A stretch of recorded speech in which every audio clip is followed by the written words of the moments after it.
This is ChangeMakers with Katie Gore, finding the right solutions for the affordable housing community.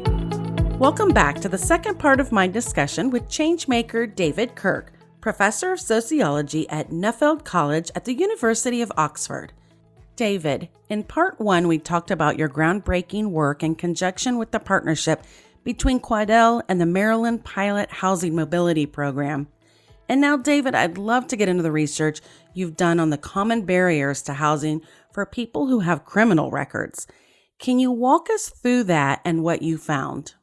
Yeah, so, I alluded to a little bit about this before, that there's lots of reasons why people don't have or are not able to access housing. And, the stigma of a criminal record is certainly something that, that we need to think a lot about. And it's a civil rights issue, quite frankly. Again, it's one of these areas where I think we can, in the housing sector, we can learn a lot about what employment has done. And so, for example, the EEOC, at least during the Obama administration, they started offering some very informative guidance about the use of criminal records for employment decisions, and how, because of the correlation between race, ethnicity, and criminal record, that ultimately we need to be very careful with how we use criminal records in making employment decisions, and to only use them when it is absolutely justified to do so. And the same lesson learned is true for housing, that we should consider criminal records to the extent that it is related to maintaining a safe environment for other residents. But oftentimes, I think there's a lot of hesitation on the part of property owners and landlords, whether consciously or unconsciously, that makes it hard for people that do have an income to still rent a property. So there is discrimination based on criminal record. But on top of that, as I mentioned before, even just thinking about establishing an income, establishing a credit history, things like that are crucial. And people that have been locked up behind bars, I mean, they haven't had that ability to do all those things that are necessary in order to get an apartment nowadays. This is really an innovative discussion here, and primarily affordable housing takes so many different avenues of concentration, and this population here really is not brought into the discussion in a lot of areas. And so I think that we have so much more to do in regards to housing policy, housing eligibility, and where we want to be in this space, especially in light of some of this research that you've done and the program in Maryland. So we've really not even tapped into the potential, and like I mentioned, the revelation of what happened there in that post-Katrina perspective here. But how did you first get started researching all of this and studying these kinds of program and innovative designs? Well, my start in the field was going way back. So after undergraduate, I was in management consulting for a little while, and didn't know anything about crime or criminal justice, but ended up on a project with the Texas prison system. And we were just the company I was with, we were just doing some work on IT consulting. And it turned out that the week I was the first week on the job was when Texas executed the first woman that had been executed in the United States for a long, long time, a woman named Carla Faye Tucker. And there was a lot of media fanfare that week because it was the first woman in a long, long time. And I remember going back the second week and saying to one of my coworkers, is it always like that when somebody gets executed? And they were like, what are you talking about? We already executed somebody this week. And I was like, what? And they're like, well, it was a guy. You just you don't hear about them. And it was kind of this, for somebody that was not exposed to that environment. I mean, regardless of your views on the death penalty, it just seemed rather unbelievable to me that it was the media fanfare versus really almost no attention when it was a male the next week. And just kind of piqued my interest in criminal justice. And so, soon after I finished up with that project, I left consulting and went to Washington, D.C. to work in policy research, and then went and got a PhD, and then have been a professor ever since. And one of the things that I had spent a lot of time studying was how people can stop committing crime after they have started.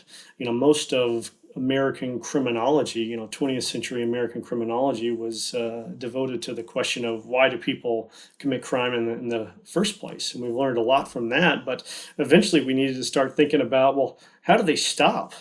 And, around this time, this is about 20 years ago now, not only was the academic community, but also the, various government stakeholders starting to think about the fact that, oh crap, we've got, 700,000 people coming out of prison each year. What are we going to do about this? How are our communities going to absorb this number of people, and how can we help them turn their lives around? So I kind of, in a sense, jumped on the bandwagon. I think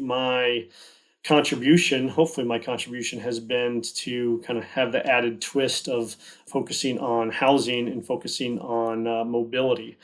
But that's kind of the quick 2-minute version of 20 or 25 years of my life.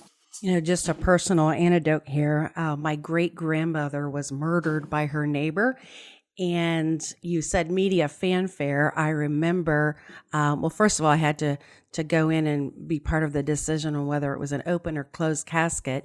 But the media fanfare over the 20 years after her death, when they would track us all down because the person who was convicted was on death row. And they would always want a quote, and they would no matter where we were or where we lived, they were just always tracking us down because they wanted the one quote.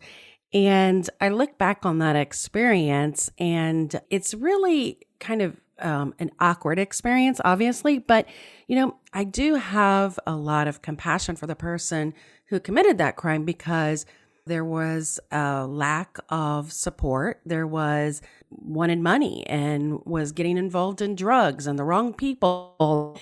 Yes, he made all those decisions that he did, but the location that he lived was a really poor neighborhood, and he just didn't have a lot of the structures in place that was preparing him for success. And when you realize how frail people are when those conditions are presented to them, and that's not to take away from their own personal decision. I'm just saying that, we have so much complexity that happens in this arena. And this is an example, like, we're talking murder and death penalty, but there are so many other crimes that are met with quite extreme severity, and the implications for their job and their housing, exactly what you've just mentioned. And now you're presenting research that says if they have a place to put their head at night, if they have not just access to a job, can you change the trajectory of a person's life? And that's what's so fascinating about the study that you're doing, is because for the first time, we're starting to say, yes, it can. And it's not just a theoretical, yes, it can. You're building in the research, you're building in the statistics, you're saying, these are moments by where we don't have to keep recycling people back into the prisons. And there's still yet much more work to be done here before we can really start to make inroads really across the nation. Yep. Well, Katie, thanks for sharing your story. I know that cannot be easy, and I guess one reflection I would say that violent crime is awful, and too many people are affected by it. And I would just say that part of my hope with this research is that if we can lower recidivism, even if people think that providing housing for people with criminal records is insane, because why should we be giving them anything? That we all benefit, because it makes us all less likely to be victims. And that's one reason why we should all be thinking about this. But anyway, I appreciate you sharing your story. Yeah, and I believe in that too. So maybe one day we'll actually get that implemented. One question I have for you, you're over in the UK right now. And do you see any of this kind of work happening? Or maybe we should just start and say, what kind of affordable housing, how does it work over there? Just generally speaking. Yeah, it's and one of my interests in moving over here, and I've been here about 6 years now, was to, learn how things are done over here in higher education, certainly, but also in social services and in criminal justice. And I'm learning, but I'm certainly not. I wouldn't say I'm as much of a have as much knowledge about housing over here as I might have in the U.S. But I will say that the thing about European countries, to some extent the U.K., but even more so with, for example, the Scandinavian countries, is they have much greater investment in their welfare systems and much greater investment in housing for individuals. And so I think I mentioned a statistic before about 25. I think the estimates are 25% of people that are eligible for assisted housing in the U.S. actually get it. That is just that number would blow people's mind over here, and especially in Scandinavia, where it is a much more realistic goal to get people stably housed. And obviously we have homelessness. In fact, some of the colleagues in my research center here just produced a fascinating report on homelessness here locally in Oxford. So it's not like we do it 100% perfect, but there is greater investment by and large in what we phrase it social housing over here. On the other hand, we pay more in taxes, and so there's a trade-off in terms of what your priorities are. But I will say, the comparison between the U.S. and the U.K. Quite interestingly, the recidivism rates for people with criminal records are comparable.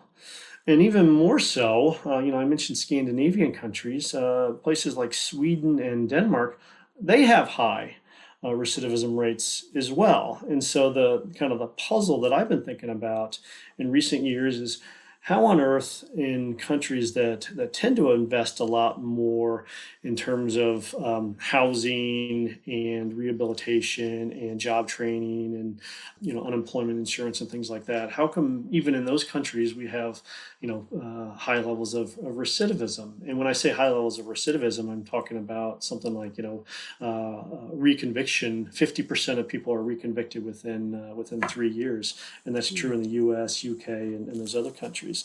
And I think part of the explanation for that is that the people that go to prison here in the UK, but especially in a place like Denmark, they are more likely to be at what I would call the tail end of the distribution in terms of criminal propensity.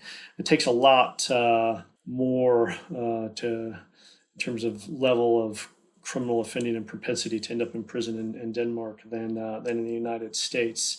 We talk a lot about the war on drugs in the United States and people getting thrown in prison for stealing a pizza or for drug offending. I think the reality is there's a lot of violent offenders in prison in the United States, but still, I think you'd find in a lot of European countries that prison is more often reserved for the type of criminal offender which is pretty far down the path of criminality. So that's one reason why you have high recidivism rates. But I mentioned this point just to emphasize that the problems that the U.S. is seeing in terms of high levels of recidivism. The U.S. is unique in criminal justice in a lot of different ways. But that problem of recidivism we also see over here, and I would certainly hypothesize and hope to research, whether the causes and consequences of that recidivism are similar across countries. And I would certainly expect that, and I do have an idea for trying to get just to replicate the MOVE program over here in the UK, and I would expect that. that we would find the same type of things, that if people are provided a fresh environment, it makes it more likely to turn their lives around. So I have a lot of different ideas for where to take the research that started with the MOVE program. Both, I have ideas for how to continue it in the United States, and I have ideas for how to get it moving over here.